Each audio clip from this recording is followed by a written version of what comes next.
Wow, that's a big question.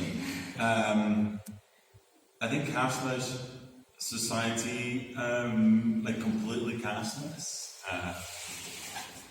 it's hard to exist right now. Maybe in the long run. Yeah, I mean, in the very long run, I think cash is still going to be around. And actually, we've seen an increase in demand for notes the last couple of years. But cash less, like with less cash, is definitely happening. So there is specifically economies in Scandinavia, for example, that their circulation of cash has decreased dramatically. They're almost cashless, almost not completely.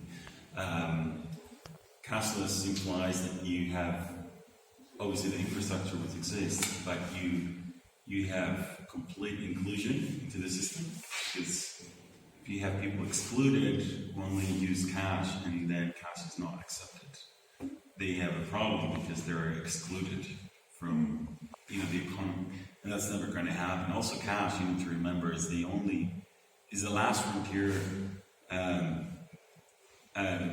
basically where your democratic or your freedom, I should say, your freedom to stay non-tracked is being exercised. So if you want to buy something and you don't want people to trace you, cash is the only way to do that. If you take that away, you almost take away the liberty of people to remain anonymous, which is, for me, is bad. You need to have a way in this economy to be able to not be traced.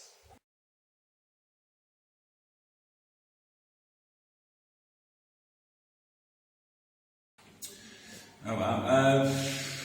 No, I think it's going to be very difficult to synchronize everybody in Europe, if that's the question. I think there's going to be a lot of imbalance between countries. And I guess it's really how the different countries transpose these into international law, because then you end up with different standards, for example, or different systems or executions. UK being a good example, because we have an implementation entity which basically went down to the very much detail of the API standards and how they should be used by the big 9 banks in the UK, etc. So all this kind of story. But that's also beneficial because you end up with better security protocols perhaps, or more standardization, so you lower the bars of entry for fintechs, and it makes the life a lot easier, supposedly, at least that's the target. And so on and so forth. And also you have an accurate record of the people who transact as third parties, etc. Now, do you have a unified framework like this across Europe? I think that's very difficult to have, and it goes back to questions about the unification of the different country member states of the European Union, and how much further, regulation of the regulators or the governments want to go into kind of integrating, Europe.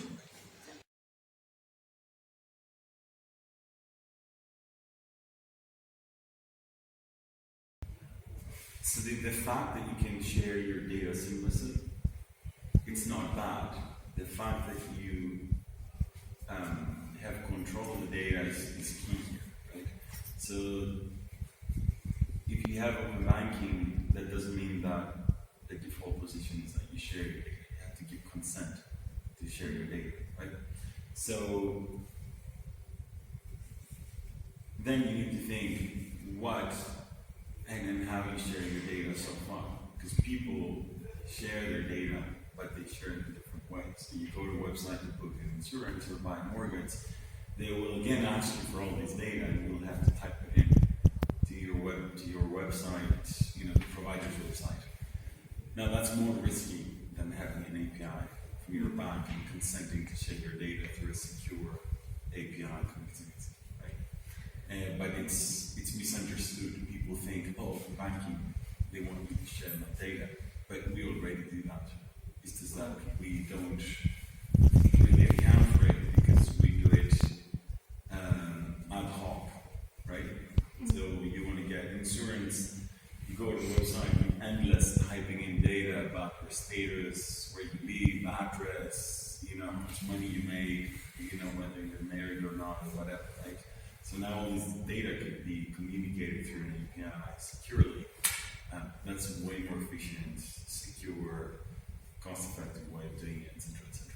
So I think that's the important difference and something that people need to think about. Okay, thank you very much. You're welcome. Good job.